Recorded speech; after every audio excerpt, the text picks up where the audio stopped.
Bonjour tout le monde, bienvenue. Donc, Josée Bernier, entrepreneur spirituelle, ambassadrice de lumière et facilitatrice de passage. Aujourd'hui, j'accueille Chloé Finez, qui, elle, est accompagnante également relationnelle et émotionnelle. J'ai fait appel à ses services il y a quelques années et j'avais vraiment le goût de vous mettre en lumière cette femme rayonnante, remplie d'expertise qui m'a, je ne peux pas dire sauver la vie, mais qui m'a permis de reprendre pied en tant que mère, femme hypersensible. Donc, bienvenue, Chloé. Merci pour ton accueil, Josie. Ça me fait très plaisir d'être là. Tellement contente que tu aies accepté cette belle invitation-là à venir partager toutes tes connaissances puis tes ressources. Je pense que beaucoup de familles, mamans, enfants ont besoin d'avoir des êtres bienveillants comme toi dans leur vie. Alors, j'aimerais ça que tu nous parles un petit peu de toi, de ton approche. Qu'est-ce qui t'a amené à faire ce que tu fais aujourd'hui comme entrepreneur? C'est une bonne question. En fait, quand je suis tombée enceinte de ma fille il y a une douzaine d'années, j'ai vécu, je pense, une grossesse assez anxieuse et un parcours assez chaotique. Et je me suis retrouvée, en fait, confrontée à porte close. Hmm. Je ne trouvais absolument pas de ressources en la matière. Des gens très peu informés. Alors, c'est normal, hein, c'était il y a aussi une douzaine d'années. Aujourd'hui, on est beaucoup plus connectés, je pense. À l'époque, je pense qu'il n'existait que Facebook. Il n'y avait même pas encore de groupe de mamans. C'était très nouveau. Et en fait, ce vide social, ce vide humain, n'a fait qu'accentuer mon anxiété. Et OK. donc, moi, j'ai fait en fait des études de psychologie en France à l'époque, donc de psychologie clinique. J'avais mis un peu ça de côté quand je suis arrivée au Québec. Donc, ça fait maintenant 17 ans que je suis immigrée au Québec. Et j'avais mis ça un peu de côté pour faire d'autres choses. Et finalement, bah, de fil en aiguille, j'ai commencé à écrire. Donc, j'avais un blog au début, une page Facebook. Et petit à petit, les gens me disaient qu'ils avaient envie que je leur raconte mon histoire, ils avaient envie que je leur partage justement tous mes champs de connaissances parce que je me suis énormément formée et informée au moment de ma grossesse. Et en fait, un jour, quelqu'un m'a dit, est-ce que tu serais prête à faire de la consultation? Alors, au début, bah, j'étais un peu, j'étais mal à l'aise parce que c'était pas quelque chose que j'avais forcément envisagé, puisque l'objectif de départ, c'était surtout de déposer bah, mes impressions, mes analyses et de les partager avec des femmes qui vivaient les mêmes choses que moi. Mais il s'avère que voilà, je m'étais tellement informée sur le sujet, j'ai tellement développé une expertise que souvent les femmes me disaient aussi que j'étais une bonne vulgarisatrice, donc elles n'avaient pas forcément ni l'énergie ni le temps de s'informer. Et en fait, ben moi, c'était devenu ma passion, en fait. Donc, j'ai commencé à faire tout doucement, voilà, en 2000, je pense que c'était en 2012, un peu en dilettante, des consultations. D'abord, c'était, voilà, offert. Et puis, ben, tout doucement, j'ai tarifié mes services. Puis, je me suis vraiment formée un peu en relation d'aide.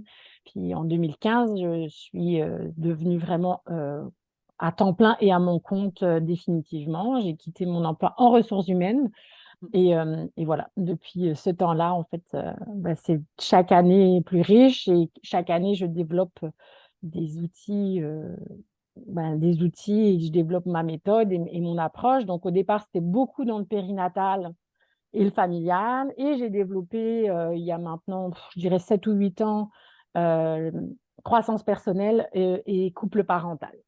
Hmm. Voilà, ça résume bien, Ça résume très bien. Puis c'est vraiment, je pense, un champ d'expertise. Puis je ne l'ai pas connu avant, évidemment, mais moi, quand je suis arrivée à ce moment-là pour te consulter dans ces besoins-là, tu étais exactement la personne type ressource dont j'avais besoin à travers les différents champs de compétences que tu es allée chercher. Puis je pense que dans cette expérience-là que je suis venue aussi chercher avec toi, parce que moi, j'aime dire que quand on s'accompagne, hein, l'une l'autre, parce que j'accompagne aussi, c'est peut-être c'est vraiment d'être en connexion avec l'autre. Et tu as su, dès le départ, tellement bien identifier, hein. tellement comprendre, écouter et savoir ce que je Que tu vivais. traversais, hein. C'était tellement ça, j'étais comme, waouh, c'est la première qui est capable de mettre des mots sur ce que je vis. Et ça, quel soulagement de normaliser ces différents états-là, puis ces différents défis en tant que mère à ce moment-là, dans ce que je vivais. Ça a été vraiment, vraiment rassurant, là. Pour Je vrai, pense que c'est ma grande force, c'est d'avoir la capacité, en fait, de voir chacune des sphères de tous les protagonistes. Je suis capable de me mettre à la place de chacun, donc toi en tant que mère, les enfants, mais après l'entourage. Et j'ai cette capacité, je pense que c'est ma grande force que tu nommes, c'est souvent ce qui m'est rapporté, de me mettre à la place de chacun et de traduire les besoins respectifs, ce qui amène effectivement que les relations soient bienveillantes, parce qu'on n'est jamais dans le jugement, on est toujours dans un désir de compréhension et d'analyse, mais c'est surtout de la bienveillance, parce que c'est de la bienveillance vis-à-vis de soi et de ceux qui nous entourent. Ouais. Et ça a beaucoup désamorcé, tu sais, ce fameux syndrome de culpabilité que beaucoup de mères cultivent. Probablement qu'il y a des pères aussi, mais peut-être qu'on en parle simplement moins. Mais il y a beaucoup de générations que j'observais en transgénérationnel, des féminines, qui cultivent cette grande culpabilité-là, hein, de jamais être assez, de jamais faire assez. Puis dans la société d'aujourd'hui, heureusement ou malheureusement, on est quand même en train de, j'espère, se sortir de cet enjeu-là, de ne pas être encore assez comme ci, assez comme ça. Tu sais, les fameux specs de la société, des exigences. C'est tellement, tellement difficile, je trouve, aujourd'hui, de vivre ça. Oui, tout à fait. En fait, tu sais, la culpabilité, j'en parle souvent comme étant en fait une boussole. En fait, Mmh. c'est de la dissonance cognitive. Et ce que j'explique dans le jargon psychologique, la dissonance cognitive, en fait, c'est le désalignement. Mmh. L'objectif étant la consonance cognitive, donc l'alignement, et qui est le terme absolu de cet alignement, c'est la congruence. Et la congruence, c'est mon mot préféré d'ailleurs, c'est le nom de mon podcast, j'en parle souvent. Cette congruence, c'est l'alignement entre la tête, entre le cœur et le corps. Et dans Mmh. la culpabilité, il y a cette dissonance où est-ce qu'on est loin en fait de nos valeurs incarnées, où est-ce qu'on a l'impression finalement qu'on est très loin de nos idéaux, de nos fantasmes. Et cette culpabilité, elle devient des remparts, en fait. Elle devient quasiment une norme parce que si on ne se sent pas coupable, on pourrait presque se dire que la maman qui ne se sent pas coupable, elle est trop libre. Et dans cette non-liberté, en final, dans ce carcan de la culpabilité, elle peut s'assurer d'être une mère cadrée. Et c'est ça que je trouve passionnant, c'est que finalement, la culpabilité devient une forme de cadre pour la mère parce que si elle ne culpabilise pas, elle serait trop libre, elle serait trop assumée. Et ça, c'est Mmh. extrêmement mal vu, en tout cas Oui. dans nos sociétés patriarcales. Puis je pense que tu l'as très bien expliqué. C'est exactement là où ça se passe, le carcan. J'adore ça. Oui, parce que ça se cultive après, puis ça se maintient. Puis après ça, il y a le regard, évidemment, de la société, le regard Et des puis, en fait, autres. une mère coupable, c'est une bonne mère.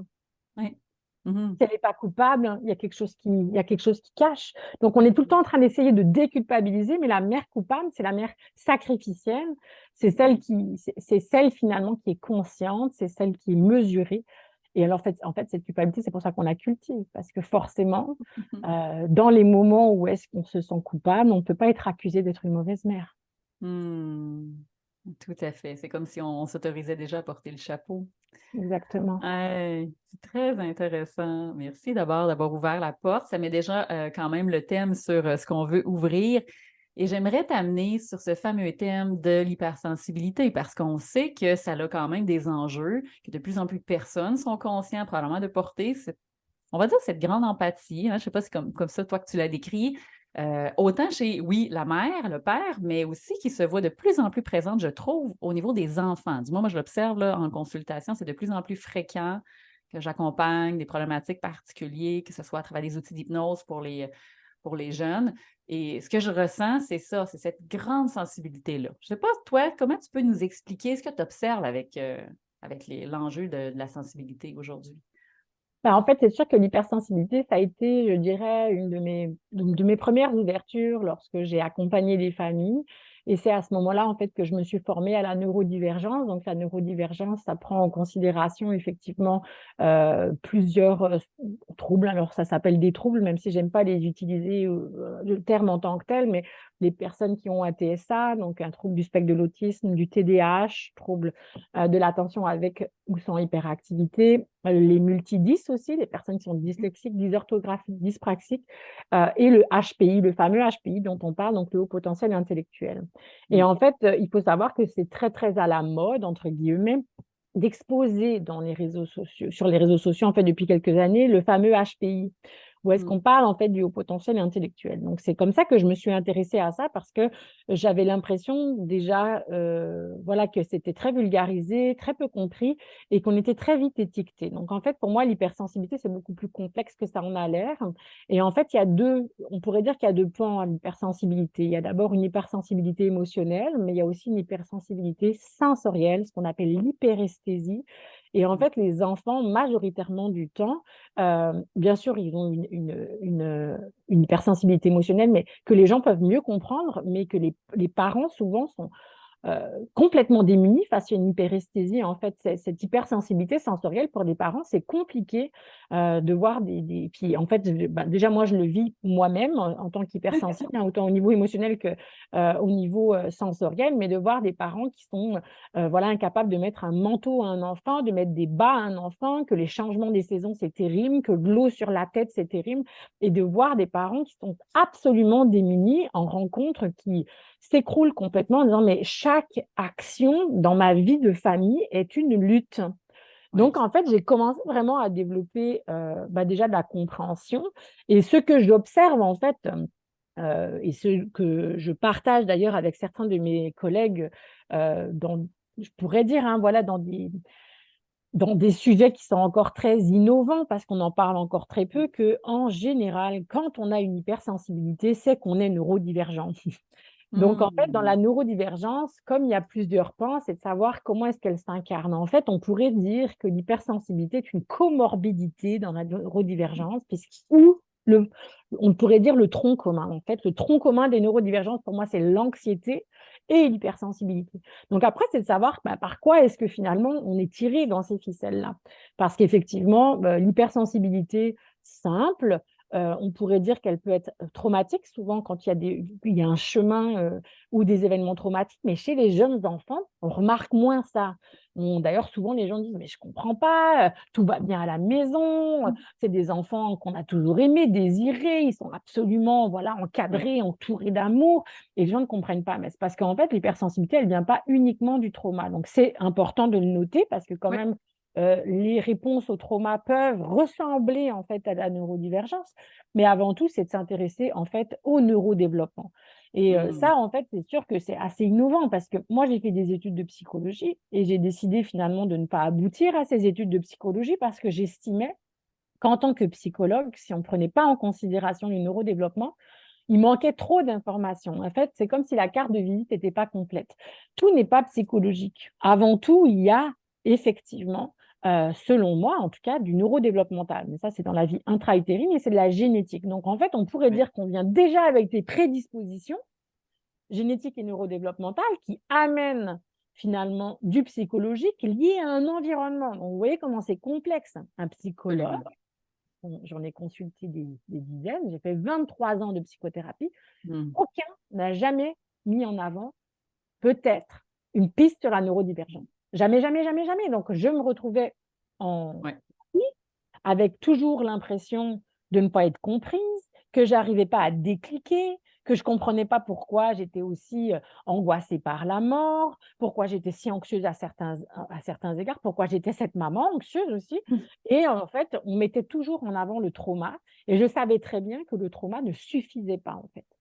Il y a du trauma, effectivement, j'ai eu une enfance complexe et difficile, mais je sentais qu'il y avait quelque chose au-delà, et le neurodéveloppement a été pour moi en fait la porte qui s'est ouverte, et comment Mmh. je comprends mieux maintenant les familles, de savoir que c'est potentiellement une neurodivergence liée donc du neurodéveloppement, qui amène que les enfants sont hypersensibles, qui amène que les mamans sont hypersensibles, qui Mmh. amène que les familles en fait sont hypersensibles. Et dans l'hyper, il y a l'hypersensibilité, l'hyperémotivité, l'hyperactivité et l'hyperréactivité.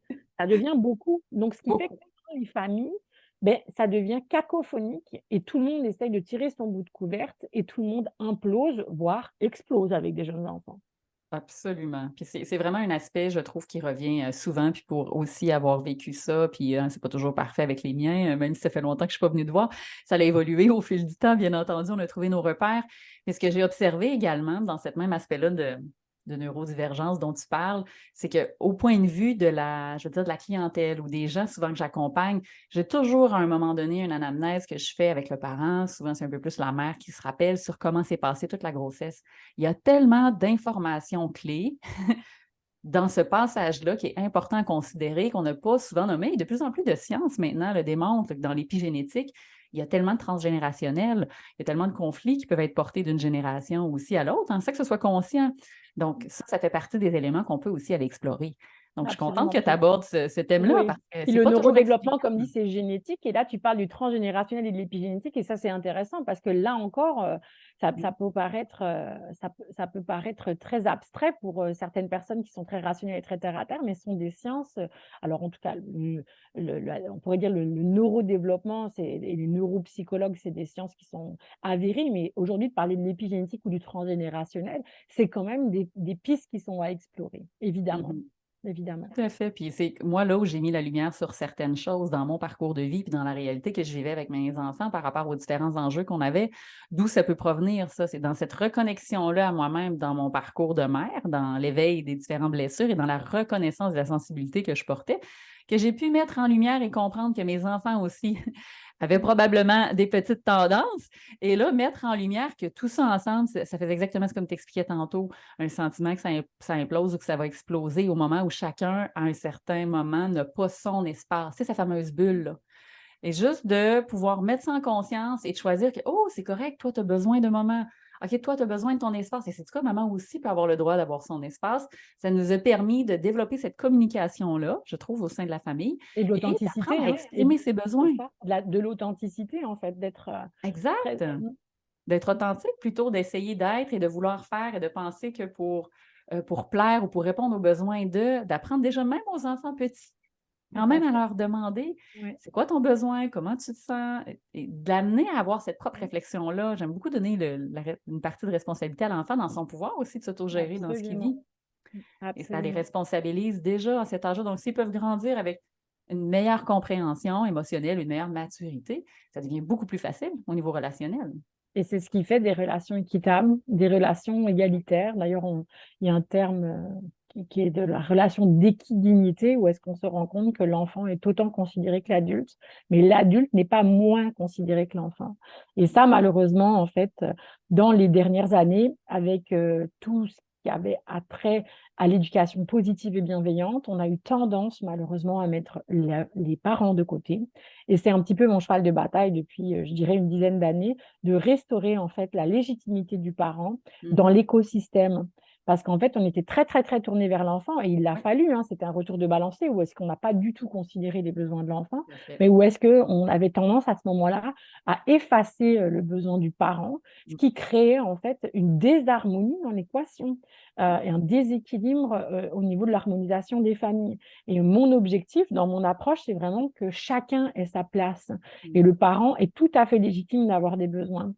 Quand tu parles de la culpabilité tout à l'heure, c'est un peu ça, c'est que je me sens coupable, donc je m'efface, puis je veux laisser vivre mon enfant, et je veux surtout pas lui transmettre mes blessures, ou je veux surtout qu'il soit Mhm. immaculé et que moi je ferais mieux que ce que j'ai reçu. Et à ce moment-là, c'est impossible. C'est ce qui mène au burn-out. C'est ce qui mène Absolument. finalement à l'incompréhension du système. Oui, puis c'est ce qui crée des dynamiques familiales, je veux dire, parfois dysfonctionnelles ou Mhm. chaotiques, où on peut percevoir, en tout cas, moi, je l'observe un peu quand les gens viennent me rencontrer, c'est un peu comme le désarmement, tu sais, que les parents deviennent tellement démunis à un moment donné Ouais. face à tout ça, puis il y a plein d'experts, puis des fois, il y a des gens dans le dossier, puis ils vont rencontrer, puis des fois, ils se rendent compte qu'au-delà des outils qui sont mis en place, ils se sont complètement dépourvus puis dépassés. C'est ce que je leur dis, l'accompagnement, selon moi, est essentiel dans un processus semblable. Puis c'est ce que j'ai fait avec toi. Autant je disais que j'y allais pour penser que c'était pour les enfants, mais au final, c'est vraiment moi qui en avais besoin. Et j'ai pris En fait, soin de cet espace-là pour moi, oui, tout tu le sais. monde en avait besoin, en fait. Tout le monde en avait Parce que si besoin. Et toi, tu d'ailleurs, vas maman en bien premier. quelque part, les enfants vont mieux aussi. Exact. Donc, quand on prend aussi sa part de responsabilité en tant que parent, en tant qu'adulte aussi, parce qu'on a tous hein, un jeune moi à l'intérieur de soi qui a souffert, hein, ou ce fameux enfant intérieur qui veut prendre sa place, qui veut répondre à ses besoins, ben, ça devient beaucoup plus facile d'être à l'écoute puis d'être aussi disponible pour l'enfant quand il y a ses propres défis. Tu sais, c'est Ouais. souvent là où moi je vois le plus grand déséquilibre quand j'accompagne. C'est cette idée de vouloir, viens, je vais accompagner mon enfant, tu vas pouvoir le sauver, tu sais, moi tout va bien, mais Ouais, ouais, ouais. c'est commencé en tant que pilier de famille, hein, comment ça peut devenir très facilement déséquilibré. Et ça, tu vois, ce qui est intéressant aussi, c'est cette limite-là. C'est que ça m'arrive souvent, en fait, de rencontrer des familles qui viennent pour les enfants.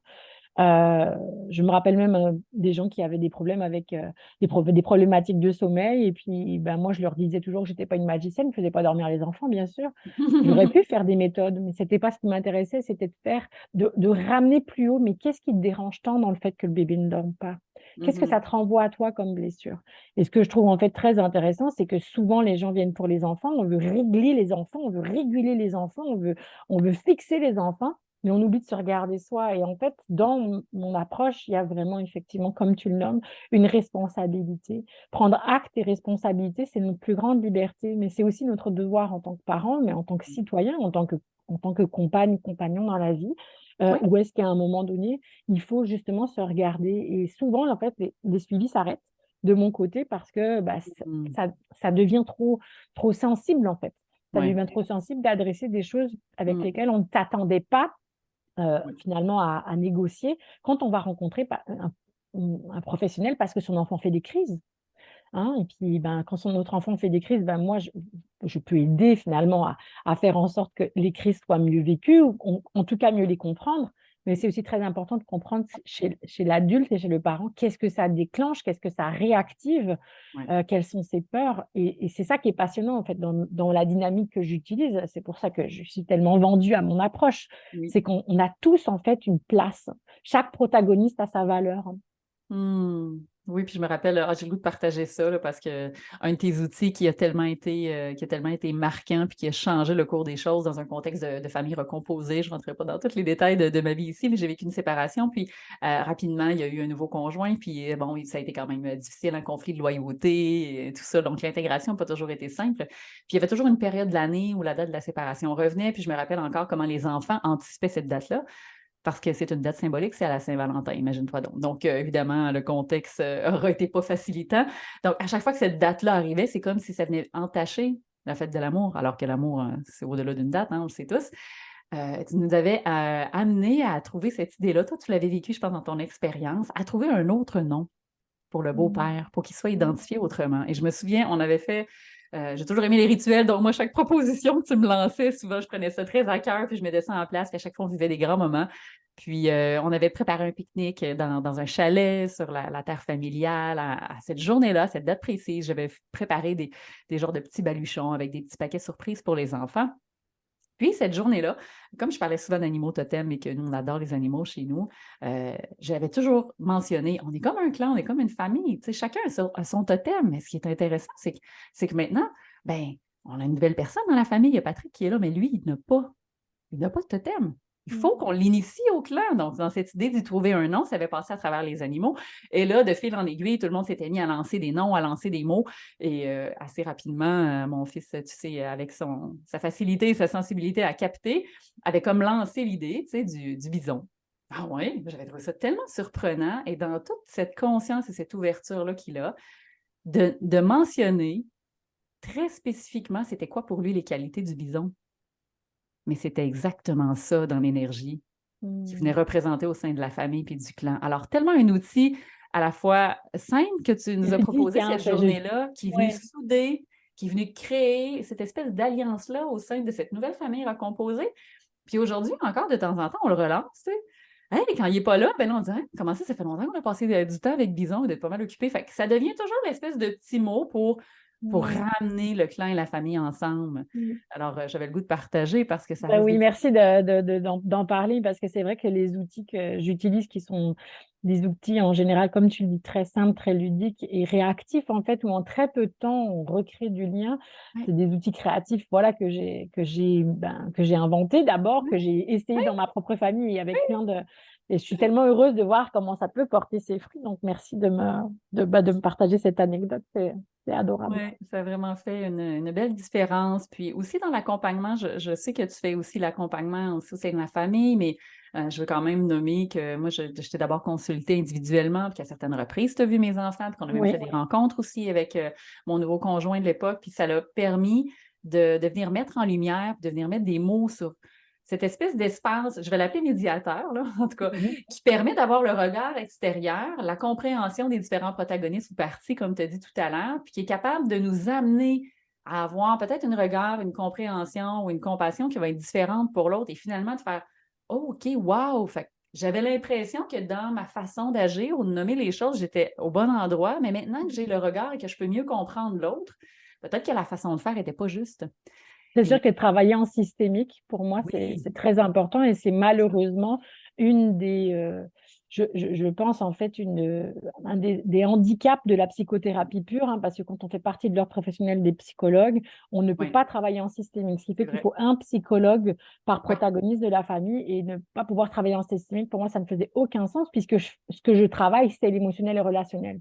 On ne peut pas oui, être en relation si finalement on est dans une explication qui est unilatérale. Donc, ça, c'est vraiment ce qui est le plus précieux, je trouve, dans mon approche comparé au fait que, oui, justement, j'ai choisi de ne pas être psychologue, c'est de travailler en systémique et de voir à quel point on gagne du temps et à oui. quel point, en fait, cette synergie-là est fédératrice, comment elle consolide, en fait, la famille et comme ça nous donne aussi, voilà, moi, de l'extérieur, euh, un bagage énorme que je n'aurais pas si j'avais qu'un seul des Absolument. protagonistes de la famille. Donc, c'est sûr que d'accompagner les familles, c'est finalement toujours vers quoi ça glisse en général quand les gens décident d'aller plus loin avec moi.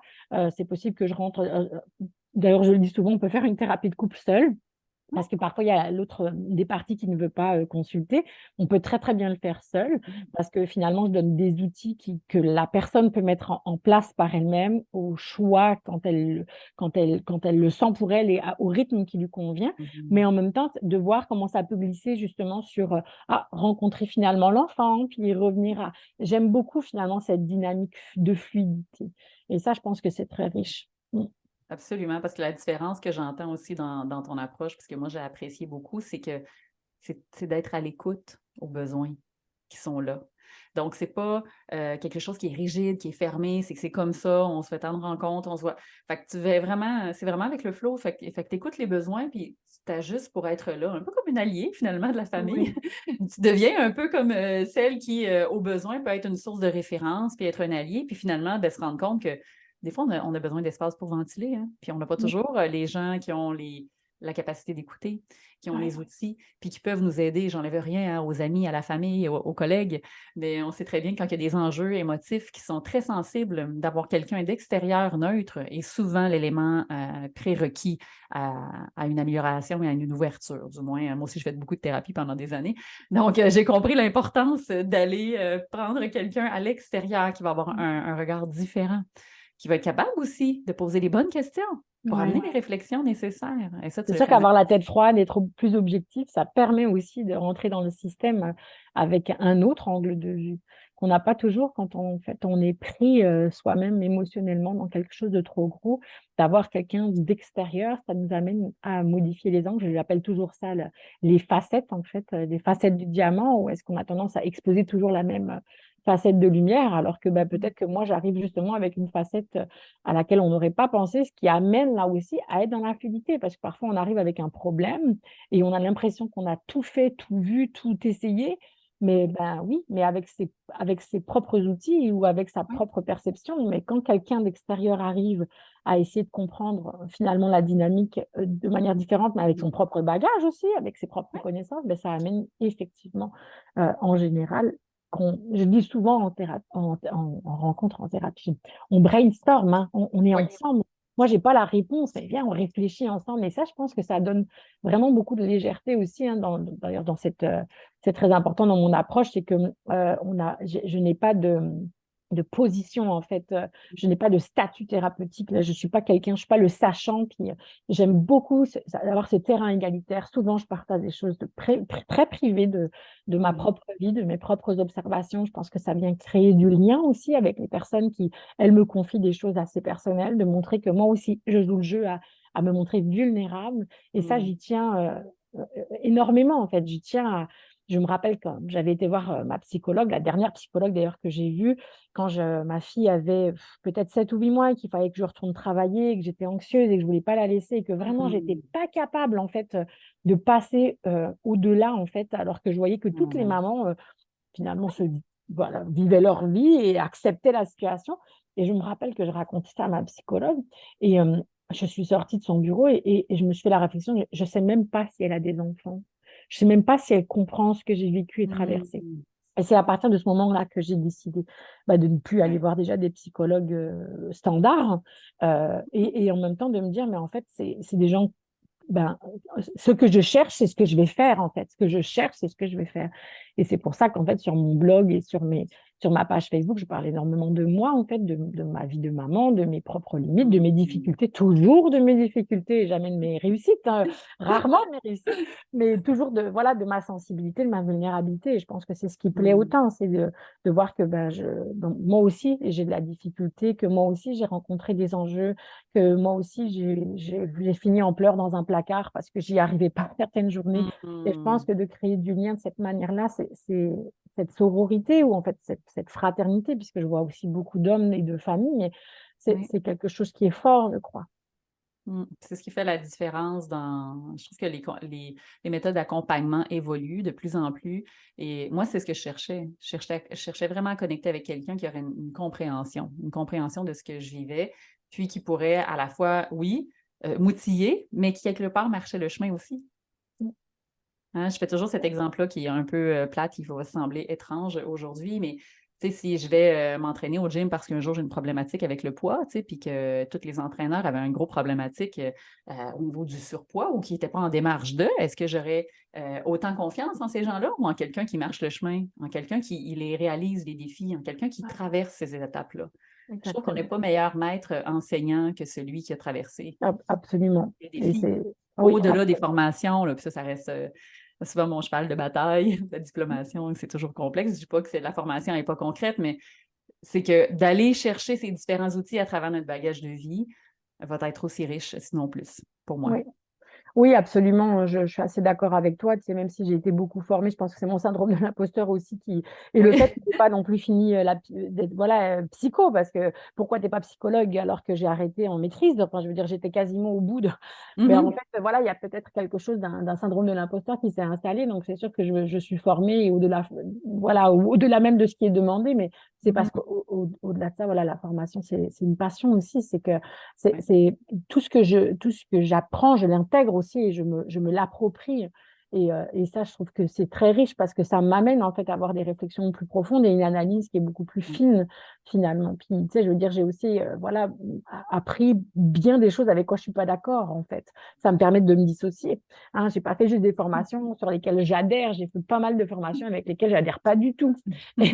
Et donc, finalement, je trouve que c'est ça qui est intéressant, c'est comment est-ce qu'on s'approprie ben, en fait un fil de pensée et voilà, c'est ce que j'ai Mhm. développé, c'est mon approche, c'est mon mode de pensée et comment est-ce que je peux m'allier à ces familles quand tu parles d'allier, c'est vraiment comme ça, c'est que Oui. j'ai l'impression que voilà, je suis une présence bienveillante dans votre espace intime et que je veux respecter ça en tout temps. Je me vois toujours un peu comme veiller sur la famille, de m'assurer que les besoins de chacun sont répondus et en fait, voilà, nous retirer de tout jugement possible sur soi-même et sur les autres. Oui.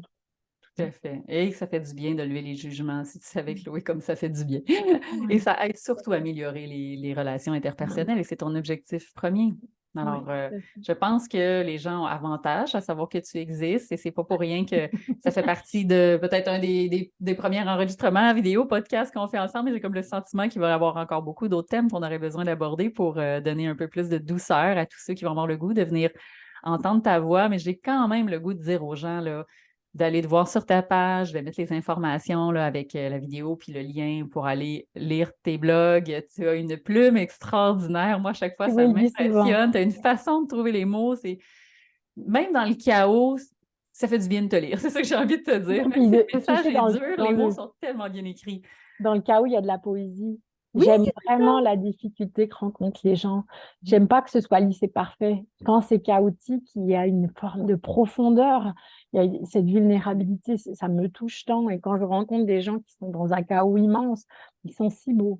Ils sont si beaux Hmm. parce qu'ils sont honnêtes. Puis cette honnêteté, c'est quelque chose vraiment qui me porte. Puis, tu sais, de les amener aussi à réfléchir au fait que quand on le reconnaît, le chaos, et qu'on fait face, en fait, en conscience ben, voilà, à la perte de contrôle.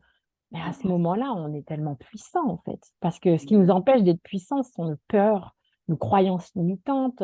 Ce Oui. sont, comme on parlait tout à l'heure, de ces carcans. Mais à partir du moment où on reconnaît qu'on a perdu pied, qu'on est dans le chaos, qu'on a lâché à ce moment-là, mais tout est à construire. Oui. Voilà, c'est la porte, c'est l'ouverture vers le champ des possibles, comme j'aime dire, Exact, hein. Tant qu'à toucher exact. le fond, c'est aussi bien apprendre à rebondir. Absolument. Aussi bien apprendre à rebondir. Ouais. Ah, merci tellement, Chloé, pour ce beau Merci à moment-là. toi. Ça m'a fait vraiment Ben, plaisir de te revoir et puis de pour mon cœur. partager ensemble, ouais, déjà tous ces concepts, mais en même temps toutes les anecdotes que tu me partages, ça me touche beaucoup. Oui, ben ça permet d'expliquer aussi aux gens concrètement comment c'est possible Mm. d'intégrer cette approche, ces accompagnements-là à la maison, hein. Évidemment, pour d'autres, ce sera peut-être d'autres outils qui parleront, mais de pouvoir au moins d'être assuré, puis d'avoir quelqu'un qui, oui, un peu main dans la main parfois, a besoin juste de se faire accompagner et de dire hey, ça va bien aller là, dans ce passage-là, là, c'est pas confortable, mais à un Mm. moment donné, ça va aller de mieux en mieux. On a Ouais. besoin, hein, des fois, d'avoir cette écoute bienveillante. Alors, comme tu l'as été pour moi, je le souhaite que plein d'autres personnes te rencontrent, te contactent pour aller vers toi. S'il y a des gens, évidemment, qui ont des questions, je vais leur demander de nous écrire, de faire suite. Puis, ben, effectivement, hein, l'hypersensibilité sera un thème qu'on pourrait continuer de développer, aborder. J'espère qu'aujourd'hui, avec tout ce que tu as nommé, les gens vont avoir un peu plus conscience de ce que ça peut amener aussi comme impact. Et Ouais, comme c'est absolument. possible d'aller s'outiller pour ça aussi, d'avoir une meilleure compréhension. Parce que moi, je me rappelle avoir fait ça, là, arracher des étiquettes sur des vêtements, puis ça a été compliqué. Alors, je sais ce que c'est, là, tout avoir à découdre les trucs, arracher les morceaux, faire du magasinage, c'est complexe, là, trop serré, pas trop serré, Mm. ajuster. Ah oui. Avoir acheté le même pantalon en 12 coloris différents parce Oui, qu'on sait que c'est le seul qui fit, là. Ouais, exactement. on Alors, est dans le bienvenue même team. pour ces chers parents qui ont vécu ça aussi. Ouf, pas toujours facile. Et ces belles expressions, l'exubérance à tous les niveaux que j'ai vécu avec mon garçon, dans la joie, dans la tristesse, dans la colère. Donc, tout était toujours comme L'intensité. alors, Mm. merci à ces deux maîtres enseignants de m'avoir Mm. appris à comprendre que j'étais probablement une de celles-ci moi-même. Ouais, absolument. Souvent, c'est d'ailleurs en voyant nos enfants qu'on réalise, parce que nous, dans notre génération, on a été très inhibés. Donc, c'est sûr que, puis l'arrivée des enfants, souvent, on n'est plus capable, en fait, de faire face, parce qu'on a trop de choses, finalement, à réguler, que ça finit par exploser. Mais on est d'une génération où, bah, en fait, moi, j'avais des étiquettes toute mon enfance, mais jamais ça avait été adressé qu'on pouvait les couper. J'ai même pas, jamais pensé à adresser qu'elles me dérangeaient.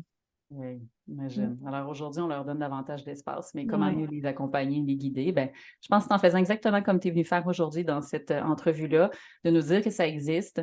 Puis s'il y en a d'autres qui se sont reconnus, même à l'âge adulte, là, Mhm. conjoint, père, grand-mère, puis qui se disent ah, OK, wow, peut-être que je suis pas fou ou que j'ai pas. C'est facile de mettre l'étiquette, hein, comme on dit, de l'anxiété maintenant, c'est une grosse étiquette. On met beaucoup de gens tous dans la même case. Mais c'est intéressant d'aller comprendre un peu plus loin ce qui a pu amener ça. C'est Exactement. possible d'avoir des outils pour aller Oui, mieux. Alors, absolument. allez vous faire accompagner, c'est ce que j'ai le goût de vous dire.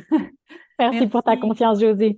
Génial. Alors, je te souhaite une belle journée. Merci à tous ceux qui nous ont écoutés. Puis, ben, on va se retrouver prochainement pour un autre sujet. À très bientôt. Si les gens ont le goût d'en entendre parler, ils nous écriront qu'est-ce qu'ils ont le goût d'entendre. Bye bye. Bye.